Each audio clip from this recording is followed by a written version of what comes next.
Bem, nós voltamos com Roda Viva, que entrevista essa noite o escritor e jornalista Carlos Heitor Coni. Nós lembramos que você também pode participar desse programa enviando as suas perguntas pelo telefone 252-6525, 252-6525 ou pelo fax 874-3454. Repetindo, 874-3454.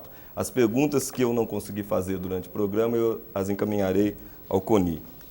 Coni, a gente estava falando aqui das mudanças de jornal, do tempo, de um tempo, você já está há algum tempo na imprensa e as mudanças. Agora, eu gostaria de te perguntar também, você foi, talvez, o escritor mais conhecido do Brasil nos anos 60, chegava a escrever até mais de um romance por ano, né? Qual é a diferença que você sente? Agora você volta ao universo do livro. Qual é a diferença? O que houve? O que mudou na sua concepção ou na sua visão no livro no Brasil? Melhorou, piorou a situação? Era mais gostoso, era mais interessante fazer livro nos anos 60 do que agora? E eu queria aproveitar também que o Zé Roberto Zorzeto, de São João da Boa Vista, pergunta qual foi a importância do Enio Silveira, que foi um dos seus editores dos anos 60 e, infelizmente, foi editor único até bem falecido. Pouco tempo, né? Até editor único. Bom, a sua pergunta é a seguinte: nos anos 60, que foi o ano que eu estreiei em 58, eu estreiei no final dos anos 58, no final dos anos 50 surgiu o Guimarães Rosa com Grande Sertões Veredas, 58, Gabriela do Jorge Amado, também de 58, Fernando Sabino com Encontro Marcado ali de 57, 56.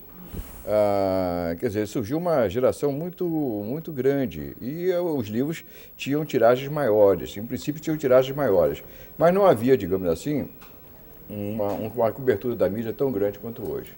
Hoje, realmente, a indústria editorial, não só porque as editoras se profissionalizaram, criaram marketing, antigamente não havia marketing.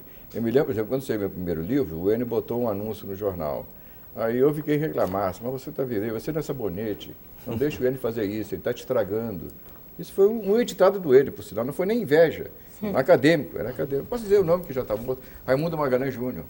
Meu amigo, assim, amigo íntimo, né? Trabalhávamos juntos na mesma mesa, muito bem. Ele achava que o Enio estava me prostituindo, na medida em que ele me anunciava.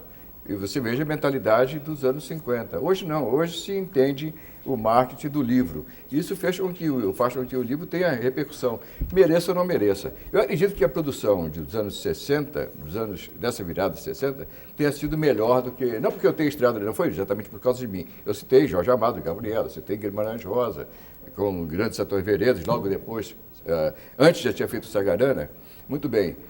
Corpo de Baile, né, também, né, nessa mesma época, um pouco antes, Corpo de Baile, 56. Fernando Sabino, Milor Fernandes também começou a estourar nessa época. Muito bem. Eu acredito que houve uma espécie de, não vou dizer uma renascença, mas foi um período muito fértil para a literatura. Agora, não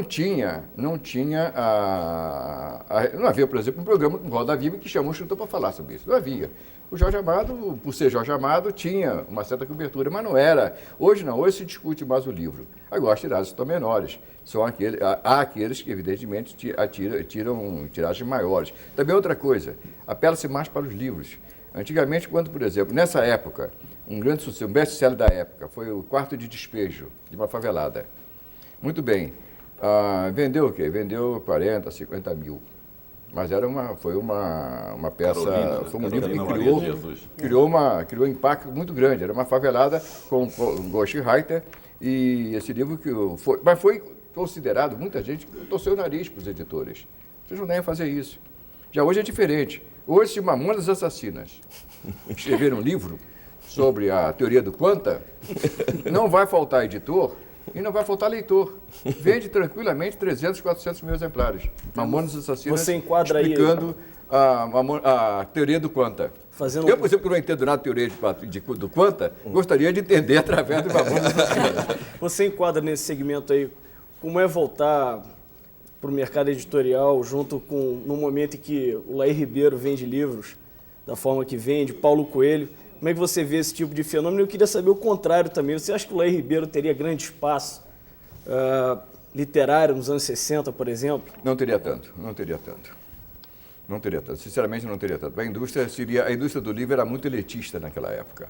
Ah, Calmir, tinha lá Entendeu? o como fazer amigos e influenciar pessoas. aquilo Não, que- sempre havia, mas havia um certo motivo. O livro era considerado Era lá em Ribeiro daquela- que era um erro, entendeu? O livro era considerado um objeto, quase um totem, entendeu? Era uma coisa sagrada. Não é verdade. Eu acho, por exemplo, o fenômeno do Paulo Coelho muito útil, porque é um homem que vende 2 milhões de exemplares, faz um editor ganhar dinheiro e esse editor, pode investir em outras coisas. Esperemos, Coni, esperemos. eu queria voltar por um momento a esse seu livro aqui, né? Esses quase aqui na capa, quase memória, quase romance.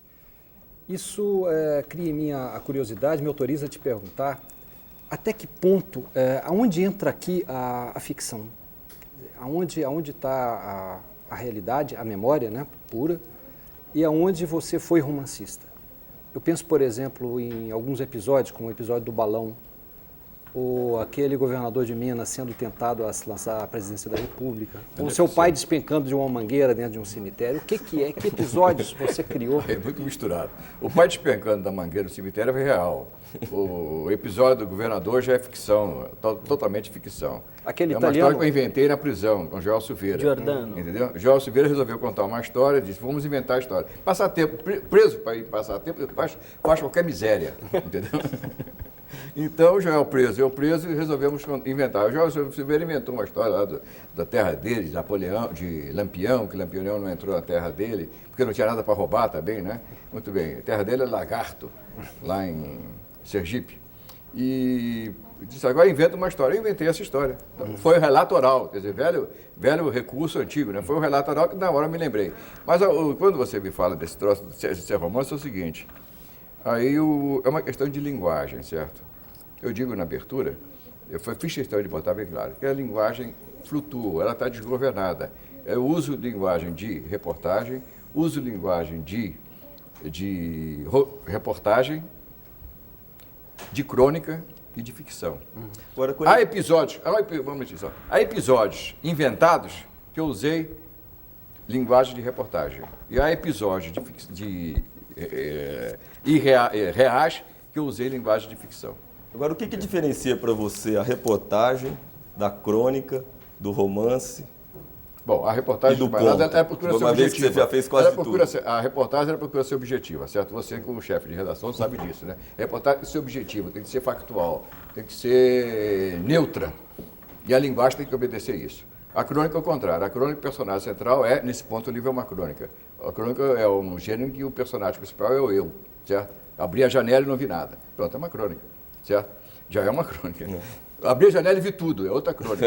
Desde o momento que seja o eu, você está no ramo da crônica. Vale tudo. A ficção é diferente. A ficção é talvez uma forma em que você já agride a linguagem, digamos assim, gramatical, a sintaxe tradicional. Bom, mas há quem agrida no jornal e não faça ficção. Não, às vezes é uma forma de ficção. Às vezes é uma forma de ficção, entendeu? Sim. Muito bem. E quando você agride propositadamente, você começa a juntar, por exemplo, a parte final do livro é de ficção.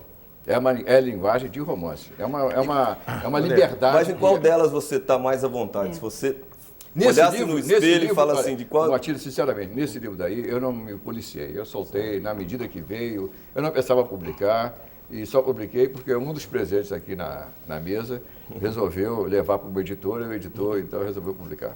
Tanto que eu quase me desentendi do meu editor tradicional, que era o Eno Silveira, que não gostou, achou que eu tinha apresentado a ele o fait accompli, e agora está morto, mas antes disso, não reconciliamos, e não só isso, ele ficou de editar 2 livros meus esse ano, agora morreu, não sei o que vai Os ser. seus livros estão em catálogo ainda? Eles são encontráveis? Não estou. nas Há 20 livrarias? anos eu também não fiz questão, a verdade seja dita, viu? Não fiz nenhuma questão de reeditar meus livros. Agora, o sucesso desse livro, de certa forma, você sente que vai puxar reedições?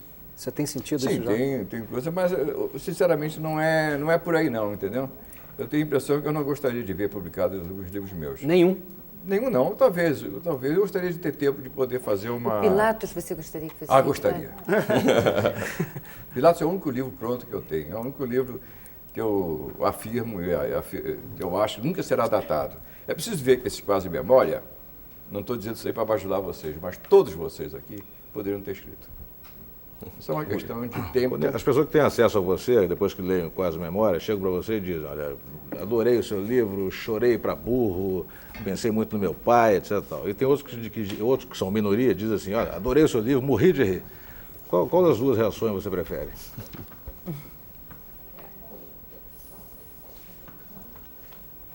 difícil. Eu acho que os que riem, né? Eu acho que riem porque é uma reação talvez mais primária, tá vendo?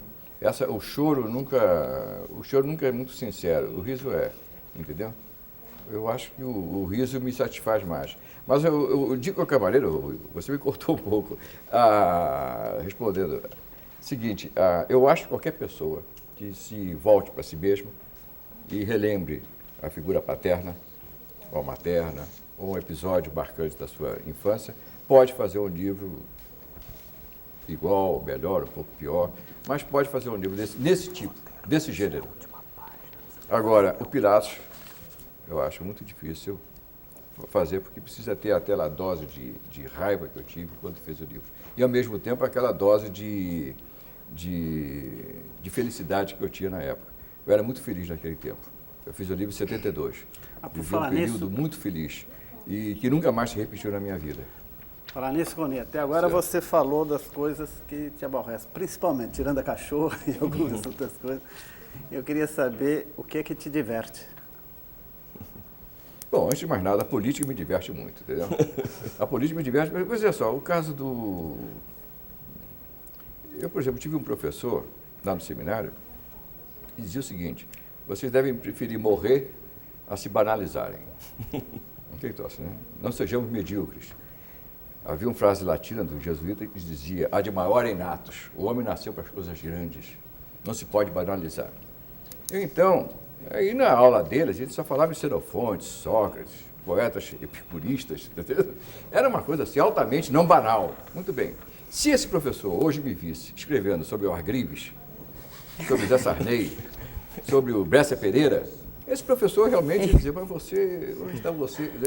Achava que, tá entendendo? Então, você veja, a banalização, eu me divirto porque, já que eu não posso levar a sério, é uma frase do Beaumarchais, se não me engano, que diz, né, na impossibilidade de chorar, entendeu? Eu rio.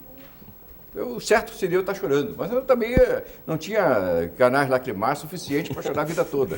Então, é obrigado a me divertir.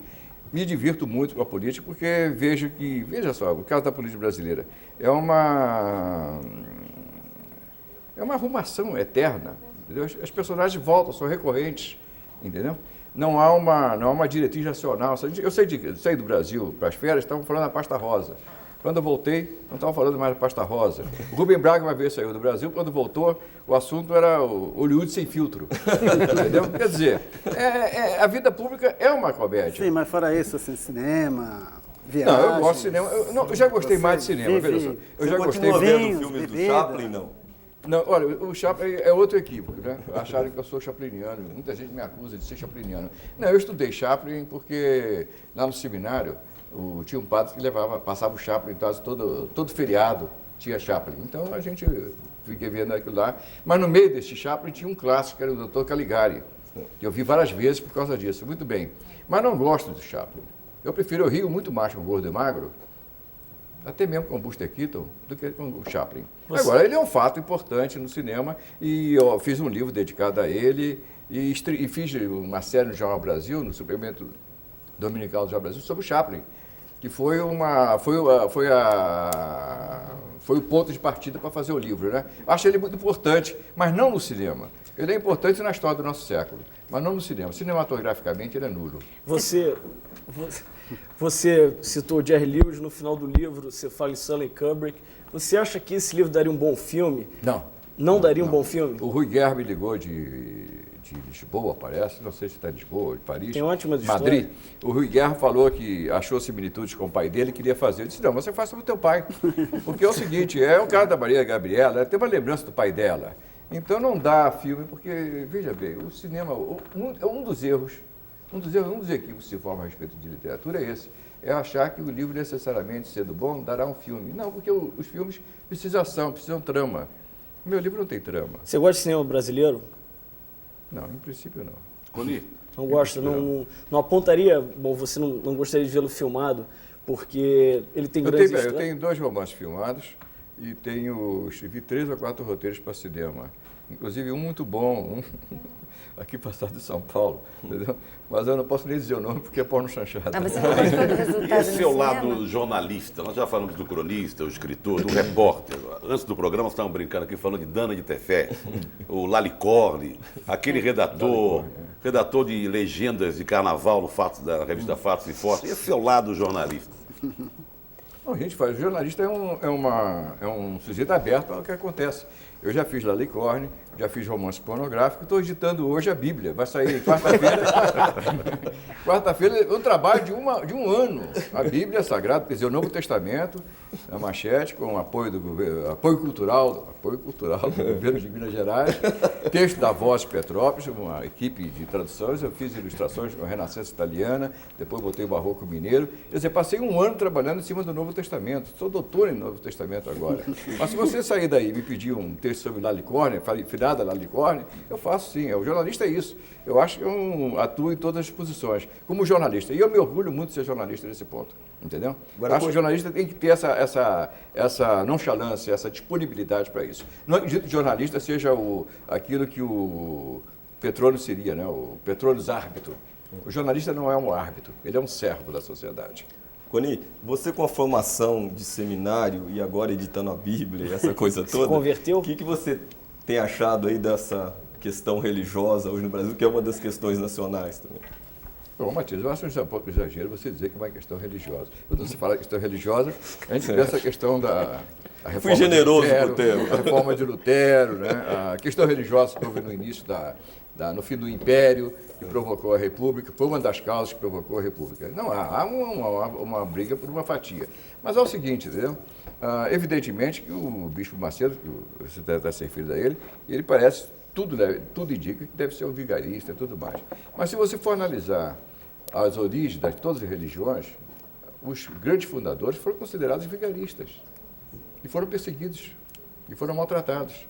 São Paulo, por exemplo, narra que foi preso 6 vezes, naufragou outras tantas e foi condenado à morte porque alegou, evidentemente, o fato de ser cidadão romano, ter cidadania romana, não foi crucificado como os outros, mas foi decapitado como um bom cidadão romano. Muito bem.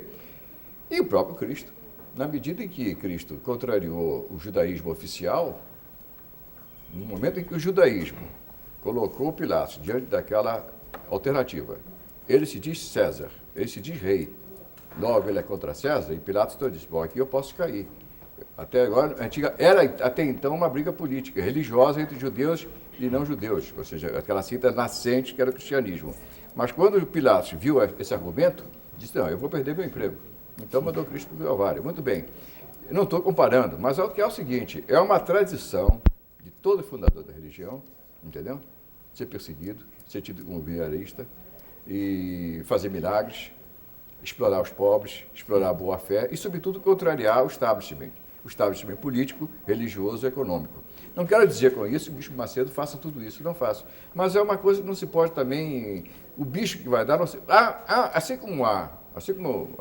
perdoa agora a minha imodéstia, assim como a Mila provocou uma reação de cartas muito grande, eu acho que no mês que morreu a Mila, eu fui o jornalista que teve mais correspondência do Brasil, porque era impressionante as cartas que eu recebia, fotos, o diabo a quatro. Muito bem. Mostra o quê? Mostra uma carência nacional. E, evidentemente, o caso do bispo, numa época de neoliberalismo, em que as pessoas acham que os que podem, os que não podem, se sacodem, um camarada que fala em milagre, que promete curar, que tira o demônio, o diabo a quatro, tem o público. Então, ele não é causa, ele é mais efeito. Agora, Coni, você tem criticado também bastante uma outra religião do Brasil, que é a Rede Globo. Qual é a sua posição sobre a Rede Globo, sobre o Roberto Marinho, essa coisa toda? Não é bem cristão. Antes de mais nada, o Roberto Marinho é um grande profissional. É um grande profissional. Eu me lembro, por exemplo, de um depoimento do Adolfo Bloch sobre o Roberto Marinho, e na época das vacas magras, Roberto Marinho chegava no jornal às 6 horas da manhã, saía às 10 horas da noite, comia de marmita. Foi assim que ele substituiu o pai. Esse homem não se pode jogar no lixo. Ele substituiu. O pai fundou o Globo, morreu 27 dias depois. E o Roberto Marinho, ainda um garoto praticamente, entendeu? E nem sabia que era o Roberto Marinho, ainda não tinha se inventado o Roberto Marinho. Então ele realmente criou um império. O que se critica na Globo é que ela, por uma questão de gravidade, ela sempre se colocou ao lado do governo, independente do que o governo foi. Ela pactuou, ela foi, digamos assim, não vou dizer que tenha sido inspiradora, mas ela foi cúmplice de todo o regime, de todo o regime totalitário de repressão que sofremos durante 21 anos. Não é? Mas eu não posso dizer que seja uma culpa pessoal do doutor Roberto Marinho, entendeu? Ele é um homem que foi levado a isso por uma motivação talvez até empresarial, ou seja, neoliberal. Ele é um grande neoliberal. Faz muito bem, faz muito boa dupla com o Collor e fez uma boa dupla com o Collor no início, não vamos esquecer isso, não é? Caso da edição do último programa do Lula com o Collor, a caso do Collor chegando numa viagem exterior, tomando banho na piscina do Roberto Marinho, fotografando o Collor, com crédito da foto, Roberto Marinho, aquele corpo, tudo perfeito, tudo muito bem. E hoje é cúmplice do seu Fernando Henrique em tudo mais. Se der certo, ótimo, ele honra e louvor para ele. Se der errado, ele muda de lado. Muda de lado a favor do vencedor. Não faz meu gênero, evidentemente. Você acha que a cultura brasileira está em crise ou está muito vigorosa? Porque a gente está vivendo um período tão estranho, não, tão mas, ambíguo. Não, a cultura, Luciano, é o seguinte, você fala a cultura, eu acho que a cultura é o grande cultural. caldo. A cultura eu acho muito boa, eu acho que é. Hoje em dia a gente encontra, a começar pela imprensa, hoje em dia o nível do elemento da imprensa é bastante, há mais inquietação. Antigamente havia talvez maiores especialistas, havia pessoas que, havia uma cultura geral humanística que está faltando hoje nos colégios, isso sim. Mas não havia, digamos, depois de certo tempo o camarada ia ser advogado, ia ser jornalista, ia ser médico e parava de estudar. Hoje em dia não, hoje em dia é uma inquietação. Hoje em dia, eu tenho a impressão que na classe média, sobretudo, há uma supervalorização da cultura. O pessoal e na arte, a nossa produção em arte, você acha que está rica? Que é engraçado, né? Você encontra pessoas brilhantes com posições totalmente opostas, né? São visões, porque é um período muito difícil de se analisar esse que a gente está vivendo. Bom, aí você fala sobre arte. Eu acho que a arte está sempre em decadência, entendeu? Eu acho que a arte é uma questão decadente, aquele decadentismo que o Marcelo Coelho falou. Mas ela representa, é preciso ver que a arte não é ela nunca será uma causa, ela é sempre um efeito. Ela é feita de uma época contraditória, uma época que tem muita coisa no ar. Nós vivemos o século XX está acabando, foi um século que balançou muita coisa, balançou certezas, balançou dúvidas, entendeu? Tivemos o século do socialismo, tivemos o século do nazismo, tivemos o século da bomba atômica, tivemos o século do computador. Foram coisas assim muito importantes que aconteceram para bagunçar.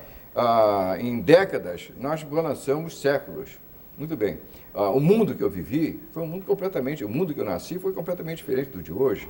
Muito bem, há uma precipitação histórica muito grande, então os nossos valores ficam meio embaralhados. Mas eu acredito que haja, devido sobretudo à técnica que consegue divulgar os conhecimentos, que há, digamos assim, uma preocupação maior pela arte. Agora, pelo fato artístico. Agora, não quer dizer que a qualidade da arte tenha melhorado. Eu não acredito, por exemplo, que tenha aparecido um músico melhor do que Beethoven, até hoje. Entendeu? Não acredito. Não acredito também que haja um compositor popular melhor do que Ari Barroso até hoje. Entendeu? Que autores brasileiros você lê? Autores brasileiros contemporâneos de ficção ou de poesia, você costuma ler? O que você destaca? Não, eu sou péssimo leitor de literatura brasileira. Eu só fui ler literatura brasileira quando escrevi meu primeiro livro.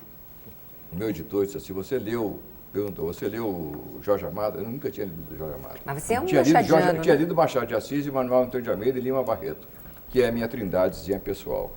Esses três eu tinha lido, mas nunca tinha lido Jorge Amado, Agora, nunca li Graciliano Ramos. Coni, nunca li Graciliano Ramos. Você fala nessa trindade sua e fala numa espécie de romance carioca que você gostaria de seguir. É possível hoje, do Rio de Janeiro, escrever retratando o Brasil? Até certo ponto, sim. O Rio de Janeiro é um caldeirão que reflete mais o Brasil nesse ponto que São Paulo. São Paulo, nesse ponto, é tudo especial. São Paulo, para você ter uma ideia, o português chegou em Santos, um Anchieta, que era um homem genial, resolveu fazer a capital depois da Serra. Já tornou São Paulo diferente do Rio de Janeiro. Rio de Janeiro não, Rio de Janeiro foi ali engatilhando. É o caranguejo que vai explorando as coisas. Então, o Rio de Janeiro é tudo errado por causa disso. E depois o Rio de Janeiro era um pântano, era o pior lugar para fazer uma cidade, seria o Rio de Janeiro.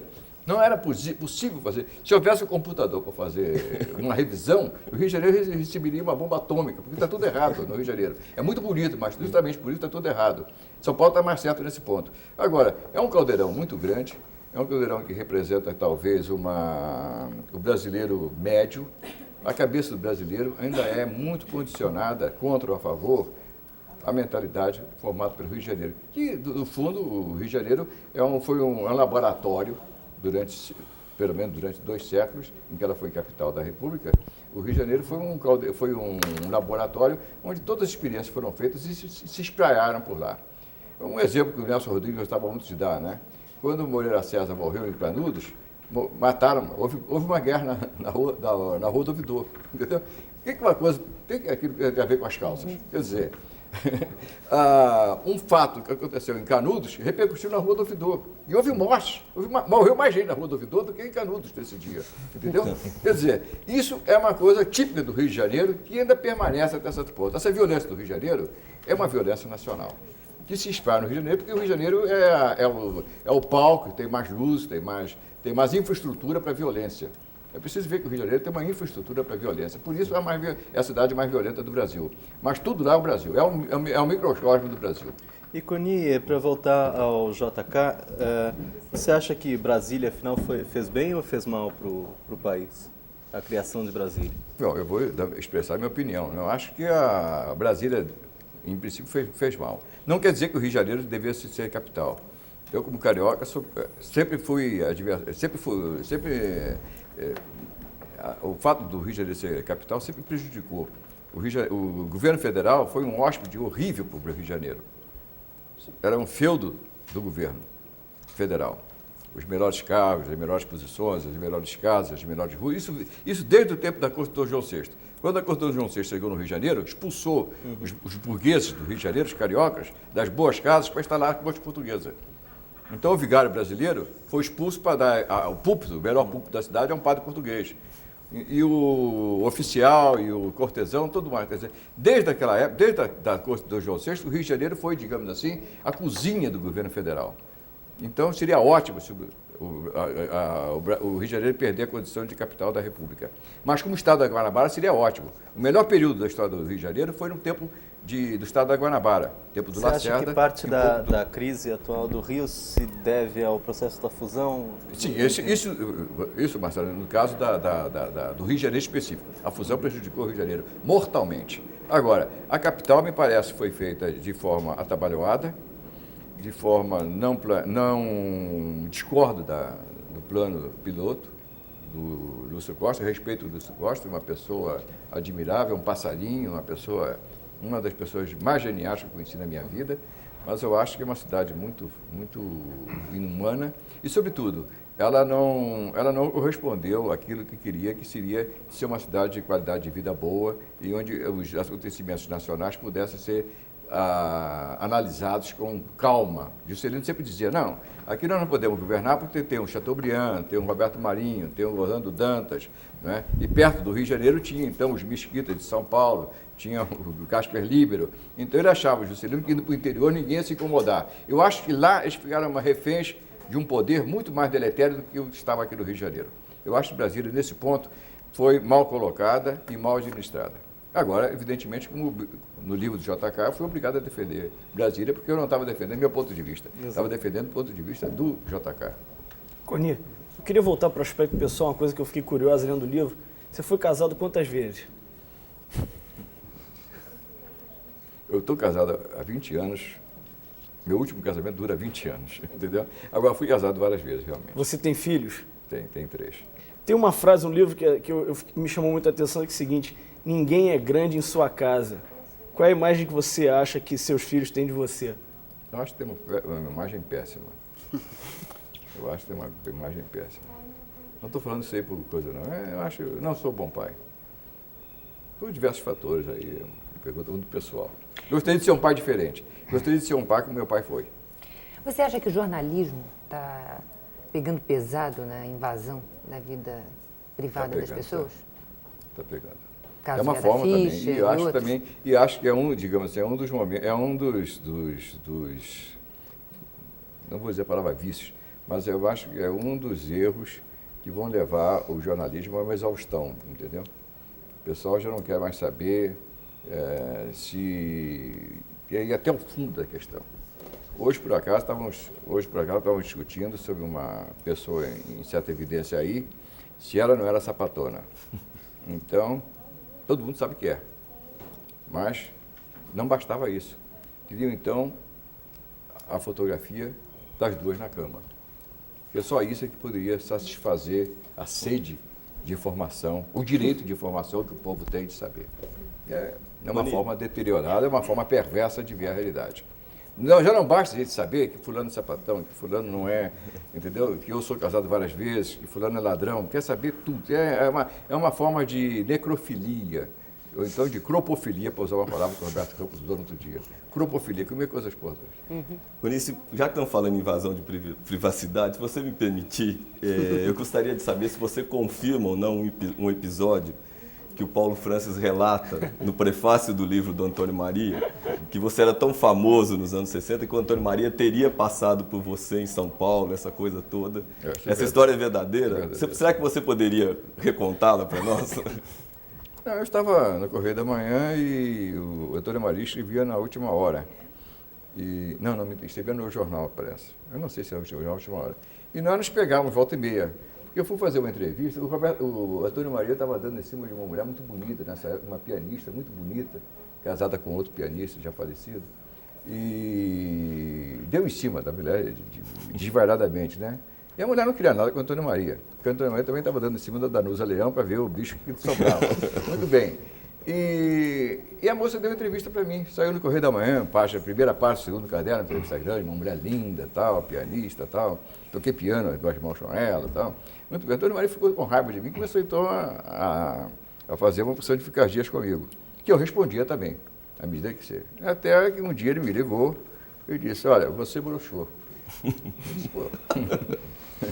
Bom, isso acontece, sabia que eu tenho uma. Como é que foi? Ele contou, né? Essa história que o Paulo Francis narra. Não só o Paulo Francis, muita gente já narrou essa história.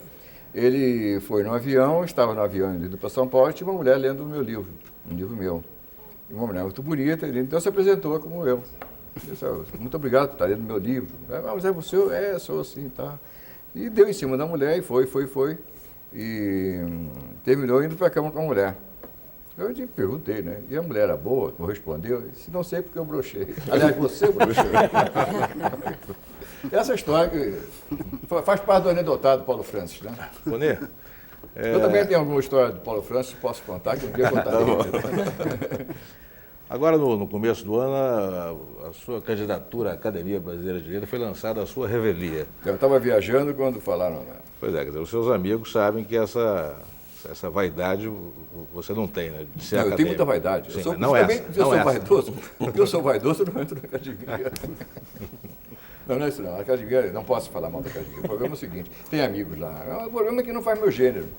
Entendeu? Não faz meu gênero, realmente não faz meu gênero. Tenho muitos amigos lá, gosto muito dela, respeito, mas não faz meu gênero. Não é. Eu também não dou noite de autógrafo, você sabe disso. Não é? Publiquei vários livros, nunca dei uma noite de autógrafo. Não é? Não quer dizer que eu não gosto de vender livros, adoro livro. Se você tiver 1 milhão para me dar, pode me dar que eu aceito. Se 1 milhão não te faz falta, pode me dar que eu aceito. Agora, eu não vou te pedir nunca um tostão. Entendeu? Então, eu não faço noite de autógrafo porque eu não vou pedir a um amigo para comprar um livro meu. Compra se quiser, lê se quiser. Eu não tenho cara suficiente para pedir um tostão a ninguém. Agora, se quiserem me dar 1 milhão, eu aceito. A academia é a mesma coisa, eu não vou pedir voto a ninguém. Eu não tenho condições de chegar para o Lira Tavares e pedir, general, eu sou fulano tal, escrevi um livro aqui, quase memória, é muito bom. O Rui Castro gosta muito dele, o Marcelo Coelho, entendeu? Eu não posso fazer o Braulio, eu não posso fazer isso, não tenho condição, entendeu? Não é condição. Mas você acha que na academia que tem espaço para o Sarney, teria espaço, por exemplo, para um compositor como Chico Buarque, para o Caetano Veloso? Sim, primeiro que tudo, tanto o Caetano, os dois exemplos que você citou, tanto o Caetano quanto o Chico Buarque são poetas excelentes, certo? São poetas, além de serem compositores, são poetas excelentes. Eu acredito que na música popular brasileira você tem Noel Rosa, Oreste Barbosa, Chico Buarque e Caetano Veloso. São os melhores poetas da música popular brasileira, né? Os 4. Muito bem.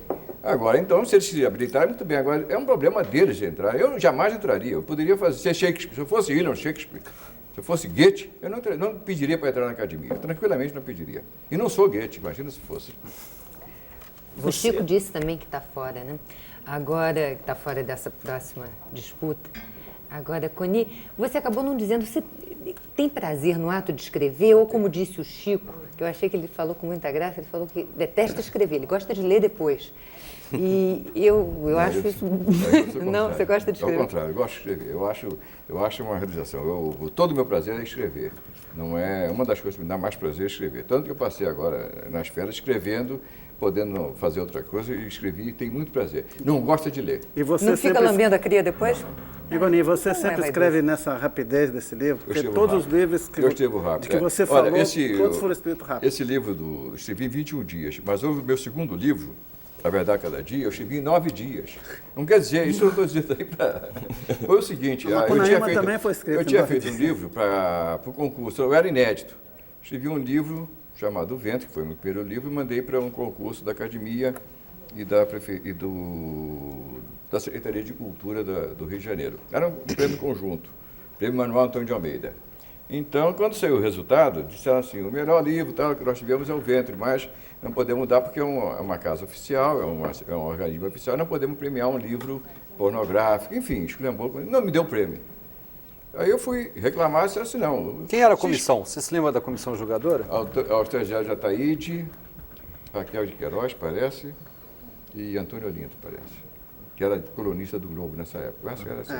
Eu me lembro que o parecer foi feito pelo Austrália Jataíde, meu amigo de meu pai, citado, aliás, nesse livro. Muito bem, não sabia que o livro era meu, porque o livro...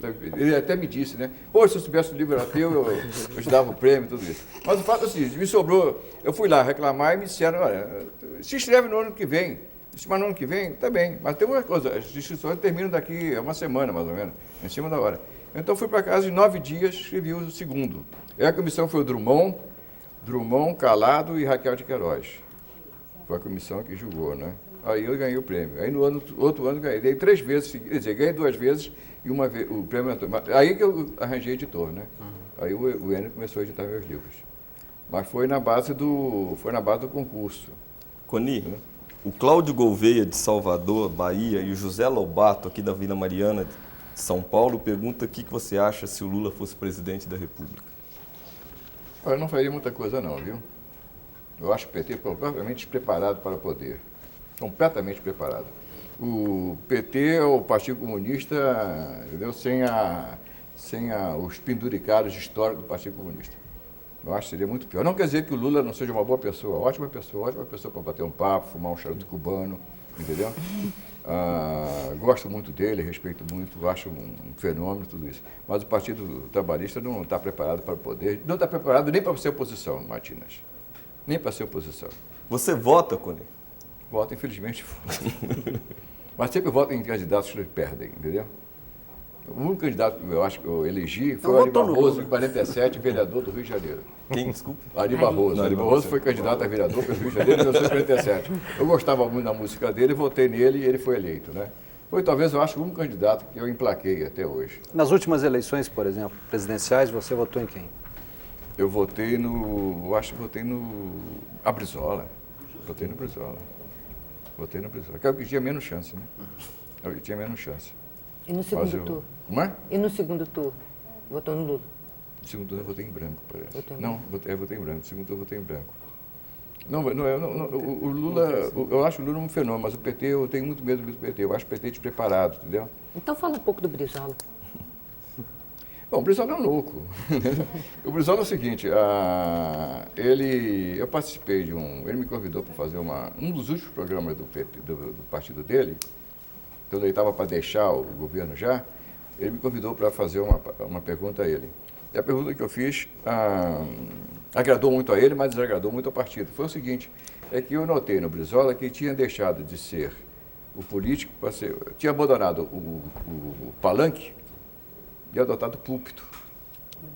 Ele ficou com uma ideia meio messiânica, entendeu? Ele virou messiânico. Ele estava mais preocupado em ser, digamos assim, um reformador religioso do que praticamente um político. E deixou rolar. Deixou rolar o quê? Deixou rolar uma péssima administração, deixou rolar uma porção de coisas não bem explicadas até hoje, entendeu? Que nós estamos herdando. Agora, ele pessoalmente, ele estava e queria botar uma roupa branca, uma cruz, entendeu? E pregando fraternidade, pregando educação. O que me faz votar no Brizola, primeiro, uma fidelidade. Muita gente vota no Brizola há muito tempo. Eu cito Darcy Ribeiro, cito Oxalá Lemais, cito Luiz Carlos Pérez, Antônio Calado. Temos um grupo de pessoas que não são exatamente porra loucas e que votam no Brizola, por quê? Porque reconhecem nele um histórico, um passado que falta a outros. Ou melhor, que os outros têm passado, mas traíram o passado, certo? Muito bem. O Brizola sempre é aquele mesmo. Mas o programa da educação integral dele, mal aplicado porque, afinal de contas, entrou um pouco de vaidade, ele e o Darcy Ribeiro disputando, quando a ideia básica não é deles, é do Anísio Teixeira, muito bem, que foi preso na época por ser comunista, porque a ideia era comunista. A educação integral me parece, o toque de pedra, que é o toque de qualidade que pode, no meu entender, resolver o problema nacional do Brasil como projeto nacional. Ou seja, o que falta ao Brasil é a educação. Confunde-se no Brasil educação com ensino. Bota-se o aluno na sala de aula, 3 horas por dia, ensina-se os rios da margem esquerda do Amazonas, da margem direita, as capitais da Europa, Viena, capital da Áustria, etc. e tal. Manda-se essa criança para casa onde não tem comida, onde não tem pai, onde não tem mãe, onde vê a irmã trepando com o irmão, porque tudo é por promiscuidade. Então, essa criança, evidentemente, sabe vagamente que a Áustria tem a capital chamada Viena. Mas o que ela aprende na vida real é muito maior. Por quê? Porque falta uma estrutura nacional de educação para a criança. A educação integral do Anísio Teixeira, não do Brizola, nem do Darcy Ribeiro, do Anísio Teixeira, o que era? Era sacrificar toda uma geração para investir na educação. Eu me lembro de um exemplo que o Anísio Teixeira dava, muito interessante, que é o seguinte: os judeus que vieram da Europa por ocasião das primeiras perseguições na Rússia, na Polônia e, sobretudo, na Alemanha. Os judeus deixavam lá o quê? Deixavam suas casas, suas indústrias, seus pequenos comércios, suas poupanças, suas bibliotecas, suas universidades, e vinham tentar a vida no novo mundo, Argentina, Rio, Brasil. O que eles faziam chegando aqui? Eram homens na faixa de 40, 42, 45 anos, ou seja, toda a vida pela frente ainda. E já tinham um patrimônio, já tinham um passado, mas tinham filhos. O que eles faziam? Iam bater subúrbio vendendo joias, o que eles chamam de parnuse. Por quê? Porque precisavam de dinheiro para quê? Para investir nos filhos. Então formaram toda uma geração de doutores. Se você pegar a segunda geração de judeus dessa gente, é advogado, médico, engenheiro, professor, certo? Profissionais liberais e grandes comerciantes. Então houve um sacrifício, digamos assim, uma coisa que está imbuída na alma judaica, diversos acidentes históricos que ele sofreu através dos tempos, e quando vê o negócio perigar, a primeira coisa que eles fazem é o seguinte: bom, nós estamos perdidos. Nós estamos realmente, aquela palavra começa por F, com PH de farmácia. Nós estamos isso. Vamos salvar o que podemos salvar. O quê? Nossos filhos. Salvar como? Só por um intermédio. Educação. Então é aquele troço. Pega a criança, bota dentro de uma lata de margarina, bota concreto em cima para prender a criança e bota o violino. Então a criança passa 30 anos tocando violino. Não pode sair porque se sair a lata cai. Mas sai um violinista, sai o Isaac Stern. Sai o... Infelizmente, nosso tempo acabou. Tem 2 recados aqui dos telespectadores. A senhora Camita, filha da dona Anitta, sua vizinha na rua Cabuçu, pede para você ligar para ela, tá bom? E deixa aqui o telefone. E o Francisco de Assis Furtado, que diz que leu o seu livro em 64, Escondido no Seminário, pergunta: se você fosse hoje mandar uma mensagem ao crucificado, qual seria essa mensagem?